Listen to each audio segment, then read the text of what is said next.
friends, and welcome to my channel, Maine's Mind. So today I am going to talk about the series MaddAddam. It's a trilogy. There's 3 books in it, and that is Oryx and Crake, The Year of the Flood, and MaddAddam. And I just finished listening to the 3rd one yesterday, actually. I will have spoilers in here, so if you are anti-spoiler, you can probably listen for a little bit, because I'm going to start it no spoilers. I'm going to do my very best to start it no spoilers, and then I'm going to switch over to spoilers and I'll give you a warning. Okay? So for this book, it's written by Margaret Attwood, and anybody who knows Margaret Attwood, she is the one who came up with The Handmaid's Tale and Alias Grace, and I started with Handmaid's Tale and just kind of been on a Margaret Attwood binge, I guess you could say. Her books are kind of address like the negativity of human society, or current society, basically. And this book is no different. I mean, it pretty much sets up a very dark scene for the human race and a very dark outcome for us. And you know, a lot of the things she says, one of the things that are so creepy about the books is that you could see how something like that would happen in society.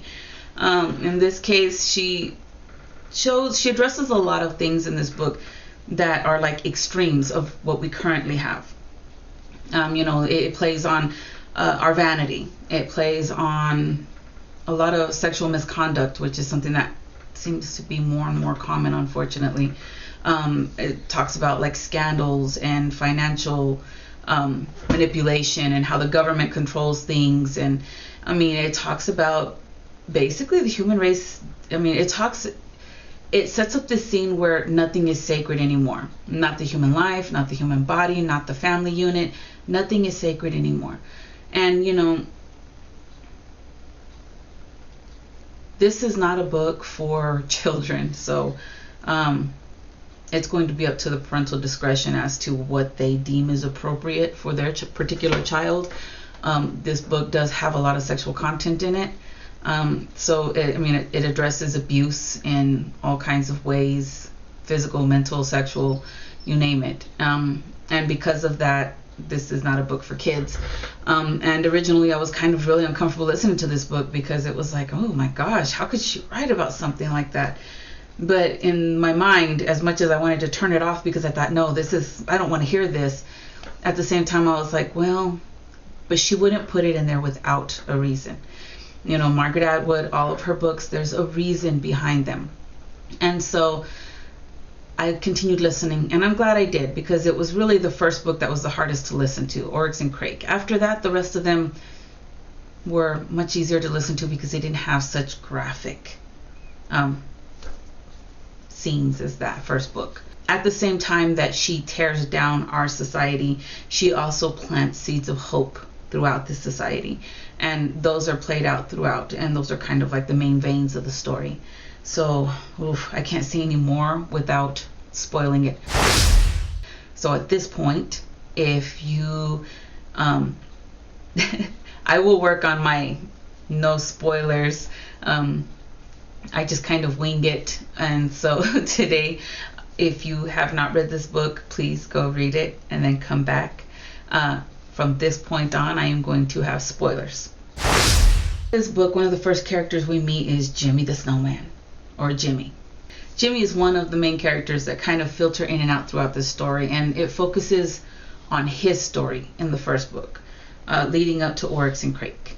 You know, how they became Oryx and Crake, and how he got to know them. And so Jimmy meets Crake, and they become friends at a young age, and they spend all their time together. Crake is an unusual boy to begin with, and as time goes on, they kind of lead you to believe that he might have like Asperger type syndrome, because at one time when they're in college, Jimmy goes to visit him, and they're like, oh, this is my friend Jimmy, he's neurotypical. And it was like, okay.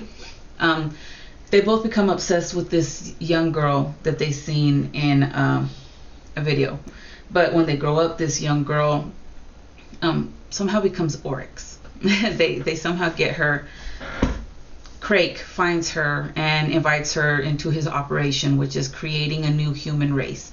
a new humanoid type race. And in his case, he's creating this race to I guess you could say, like, reboot the human race. He's not trying to undo it. He's trying to get rid of all of the negative features in the human race. But in doing so, he needs help creating these creatures. And so he has Oryx going to this place and teaching them all. Now, Oryx endured a lot of abuse throughout her lifetime. She was sold at a very young age by her mother. So at when she meets Crake, I think she admires Crake because of his wisdom. I think she admires Crake because of his power, but I don't think she knows how to love. I don't think she really knows what she's doing. I think she thinks that she's doing things I think that she believes that she is trying to improve the human race with him, and she believes in what they're doing, but I don't believe that this woman actually loves Jimmy or Crake. And I think that Crake knew Jimmy liked her as much as he did, and so he used her as a way to manipulate Jimmy. Now, in this book, Jimmy's easily manipulated by Crake. Crake is a mastermind. He's a genius, and he's admired by all of the other geniuses because he is like the main genius. A matter of fact, when things start going bad, all of the governments are looking for him to solve it and fix it. But I think that if Crake loved anybody, because I don't know that he was even capable of love, I think if Crake loved anybody, he loved Jimmy, his best friend, because he knew what buttons to push for Jimmy. He knew what was going to hurt Jimmy. He knew how to get Jimmy to do what he wanted. And in the end, he knew that if he slit Oryx's throat, that Jimmy would kill him. So he looks at him and he tells him, don't let me down. And those are the last words he says to him as he slits Oryx's throat, knowing full well that Jimmy's going to shoot him. And Jimmy does. Okay? So Crake made sure that Jimmy became part of his operation with they call them the Quakers. And they're a hybrid human that can eat plants and eat their excrements. They have mating rituals and they go into season like animals do. He does away with the, raising your child for 18 years. He shortens the pregnancies and the child rearing. He does away with like the love and the jealousy by making it a multiple partner birth. This way nobody knows who the father is. Nobody can claim dominance and stuff like that. And he makes them like immune to disease and immune to insects and predator resistant, and they like pee over their territory to mark their territory to keep predators away. These are all things that are like animalistic. So in a way, he created humanoid creatures that were animalistic as well. But in trying to teach them how to survive, he had Jimmy in there. He had Oryx in there, and he had Oryx whispering in Jimmy's ear, hey, if something happens to us, you need to watch the Quakers. And even Crake was telling him, hey, if I gotta go away for a while, I need you to watch the Quakers. And he's like, why? And it's kind of odd because if you think of it, Jimmy was everything that Crake was not. I mean, Crake was rigid and didn't really know how to have fun and was all work, and he was a brainiac, and he had really no let go. He was just like a super brain, basically. And then you had Jimmy, who was all fun and very little brain. He was smart, but in a different way. He was all fun, carefree, didn't care what happened in life. He just jumped around from place to place and just kind of went with the flow. They were the complete opposite. And if you think about it, everything that Crake was trying to erase from the human race was Jimmy. It's like he created these humanoid creatures that were capable of surviving without all of the things that we needed. They wouldn't even live past the age of 30, so that you don't have people of old age, even though I think there's value in people who are the elderly because they carry so much wisdom. In his world, he did away with them at the age of 30. They just dropped dead. But he left Jimmy in charge of them. So Jimmy took care of them.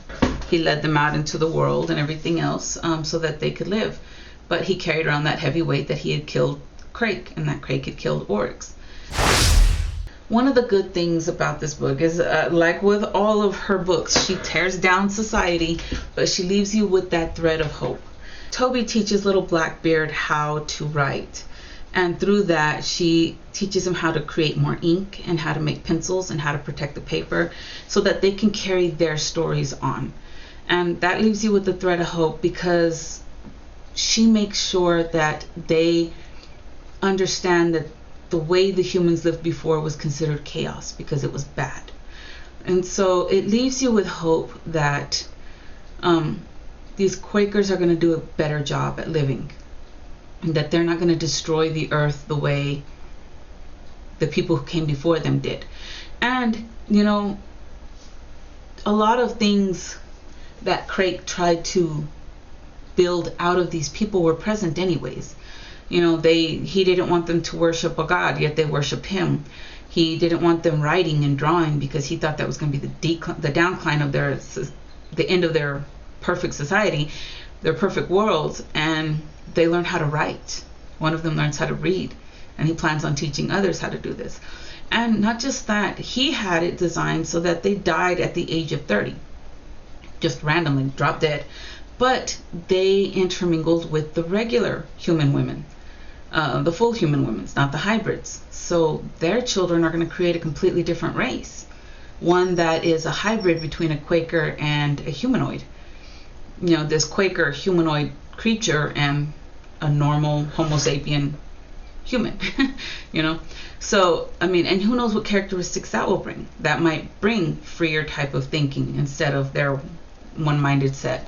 You know, that may give them a longer life than the 30 years. That there's so many things that can happen with that change. So there's no telling. It leaves you with the thread of hope that a newer superhuman race is going to be raised, and that they will learn how to survive off the land in a positive way, and hopefully not commit the same sins of those who preceded them.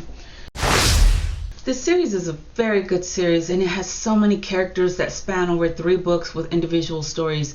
You have the story of Adam and Zeb, which are in the last book. In the middle book, you meet Toby and Ren and Amanda and Rebecca and Pilar. And in the first book, you really meet Oryx, Crake, and Jimmy, and you kind of get to follow their story.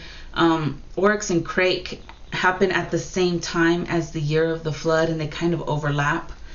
So you read one story and then you read another one, and you're like, oh, hey, wow, you know, they kind of overlap with each other. And MaddAddam is the last one to both of them. So I am not going to be able to talk about all the characters and keep this under 10 to 15 minutes because there are spoilers. I don't want to ruin this book for anybody, so it's probably a good thing I can't cover all of them, because there still has to be some surprises for you all when you read through, and there will be, because this book is very intertwined. It's very complex. I mean, she did an amazing job writing these books so that they overlapped with each other perfectly. This series, I give it a 5 out of 5. I enjoyed every single one of the books. Like I said, Oryx and Crake was just a little bit hard to get through, but once you got past all of that, the rest of the books were really good. I mean, they really caught your attention. They made you read. They made you think. They made you feel. I mean, there were parts that had me wanting to cry. I didn't cry with this one, but it made me want to cry. If it can get me emotional like that, then it is definitely a good book and worth the read. I listen to them on audiobook because I like to do 10,000 different things at once, and I like to listen to it while I'm working. But I mean, I think even if you read the book, it would be a great book to follow. I like the audiobooks because they change the voices, and I can get really into them, and I can do dishes or cook dinner or paint or something else while I'm listening to them.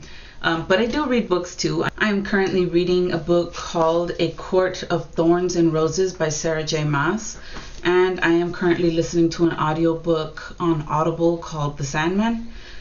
So those will be 2 book reviews that'll be coming up as well. So that's all I have to say for this one. All right, if you like what I had to say, if you have anything to add or any suggestions, please comment below. Don't forget to like and subscribe and ring the bell for more great content. See you next time.